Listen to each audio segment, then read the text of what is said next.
गायत्री मंत्र को पाप नाशिनी कहा जाता है। यदि आप गायत्री मंत्र का नियमित जप करते हैं तो आपके द्वारा जाने अनजाने में किया गया हर पाप का नाश होता है और आपका चेतना, आपका अंतःकरण निर्मल व स्वच्छ हो जाता है। इसीलिए वर्तमान युग के सभी मनुष्यों के लिए गायत्री मंत्र का जप अनिवार्य है।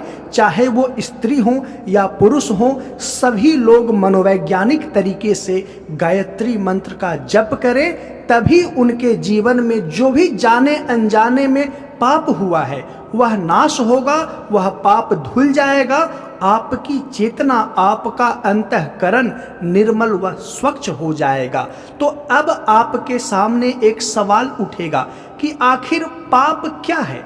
आपने सुना होगा कि हमसे पाप हो गया, हमसे गलती हो गया। तो ये पाप क्या है, पहले मैं उसे आपको समझाने का प्रयास करता हूँ। आपने अक्सर सुना होगा कि पाप मनुष्यों से ही होता है। कभी नहीं सुना होगा कि इस गाय के द्वारा पाप हुआ, इस कुत्ते के द्वारा पाप हुआ, इस वृक्ष के द्वारा पाप हुआ, इस पौधे के द्वारा पाप हुआ, इस नदी के द्वारा पाप हुआ। नहीं सुना होगा। और ऐसा शब्दावली प्रयोग भी नहीं किया जाता कि नदी में बाढ़ आई, नदी ने पाप किया। पाप शब्द प्रायः मनुष्यों के लिए ही यूज किया जाता है। तो क्यों किया जाता है और क्या है, इसी में पाप की व्याख्या व परिभाषा दोनों छुपी हुई है। तो आइए पाप क्या है इसे मनोवैज्ञानिक तरीके से, मनोवैज्ञानिक व दार्शनिक तरीके से समझाने का प्रयास करता हूँ। देखिए, एक मनुष्य के कंधों पे बहुत सारी जिम्मेवारियां दी गई है। ईश्वर ने, परम तत्व ने मनुष्य के कंधों पे इतनी सारी जिम्मेवारियां दी गई है जिसकी कोई सीमा नहीं, और कोई मनुष्य प्राकृतिक द्वारा प्रदत्त इस उत्तरदायित्व को सही तरीके से नहीं निभा पाता, उसे पाप कहा जाता है। जैसे मनुष्य के ऊपर जिम्मेवारी है वृक्षों, जीव जंतुओं को रक्षा करना और उसके जीवन बना रहे इसमें मदद करना, लेकिन कोई मनुष्य जीव की हत्या करता है, यानी वह अपनी जिम्मेवारी से चूक रहा है। उसकी जिम्मेवारी यह है कि जीवों की हत्या को न करके जीव अपना जीवन बनाए रखे, उसमें सहभागी होना। मनुष्यों के कंधे पे जिम्मेवारी है वृक्षों की मदद करना ताकि उसका जीवन बना रहे। लेकिन ये बात तो दूर कि मनुष्य जीव और वृक्ष के बारे में सोचेगा, नदियों के बारे में सोचेगा। आज हम मनुष्य नदियों को अपवित्र करते आए हैं और प्रकृति के जितने तमाम संसाधन हैं उन सभी को ऐसा कर रखे हैं कि वह प्रकृति के सभी संसाधन अपने आप में विघटित हो रहे हैं, नष्ट हो रहे हैं, प्रदूषित हो रहे हैं, जो कि एक पाप की श्रेणी में आता है जो मनुष्यों द्वारा किया जा रहा है। या कहें तो मनुष्य अपनी उत्तरदायित्व को, जो प्रकृति के प्रति उसका उत्तरदायित्व है, उसे नहीं निभा पा रहा है।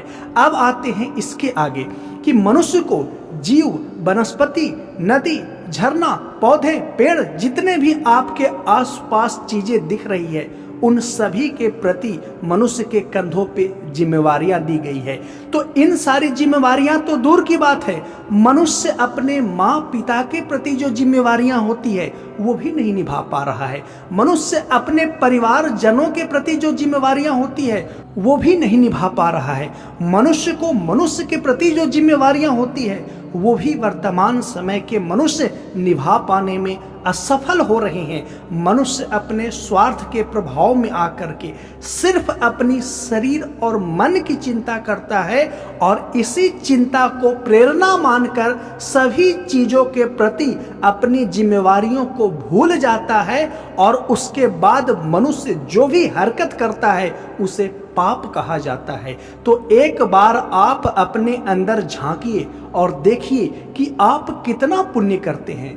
आपको जो मनुष्य के रूप में प्राकृतिक के प्रति, मनुष्य के प्रति, जीव जंतुओं के प्रति जो जिम्मेवारियां दी गई है, वो जिम्मेवारियां कितनी कुशलता से आप निभा पाते हैं। सच तो ये है कि आप अपने शरीर के प्रति भी अच्छे से जिम्मेवार नहीं हैं, तभी तो वर्तमान समय के मनुष्यों का उम्र दिन प्रतिदिन घटता जा रहा है, बीमारी के शिकार हो रहे हैं। यह इस बात का द्योतक है कि एक मनुष्य अपने शरीर के प्रति भी अच्छे से जिम्मेवारियों को नहीं निभा रहा है, और ये भी एक पाप की ही श्रेणी में है कि जो आपका कर्तव्य है, जो आपका उत्तरदायित्व है, उस उत्तरदायित्व को सही तरीके से नहीं निभा पाना। और मैं यह बात सिर्फ एक मनुष्य के लिए नहीं कह रहा, मैं समस्त मनुष्य जाति के लिए कह रहा कि समस्त मनुष्य जाति का यह उत्तरदायित्व है कि प्रकृति की रक्षा करे। ये उसकी जिम्मेवारी है।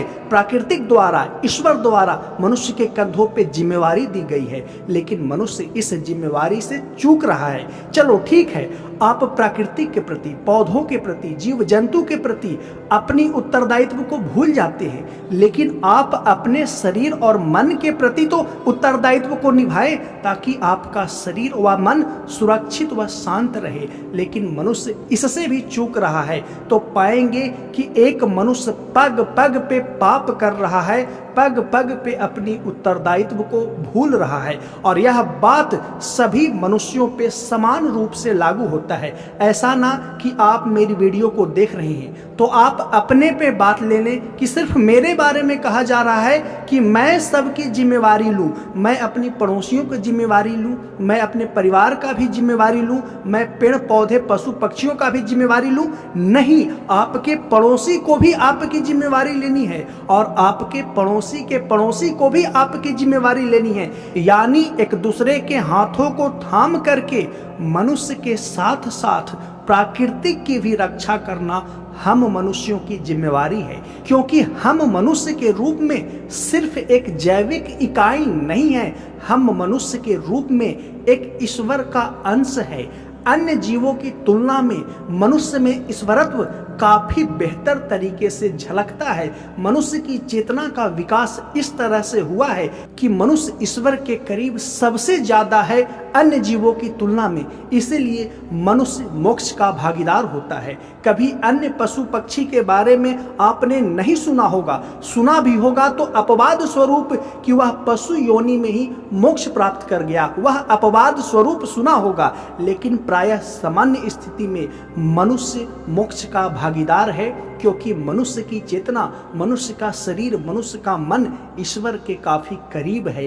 तो हम मनुष्य रूप में एक ईश्वर का एजेंट हैं, और ईश्वर का एजेंट होने के नाते हमारा जो उत्तरदायित्व है उसे निभाना हमारा जन्मसिद्ध अधिकार है, और सिर्फ हमारा आपका व्यक्तिगत नहीं, समस्त मनुष्य जाति का। लेकिन इंसान आज कर क्या रहे हैं?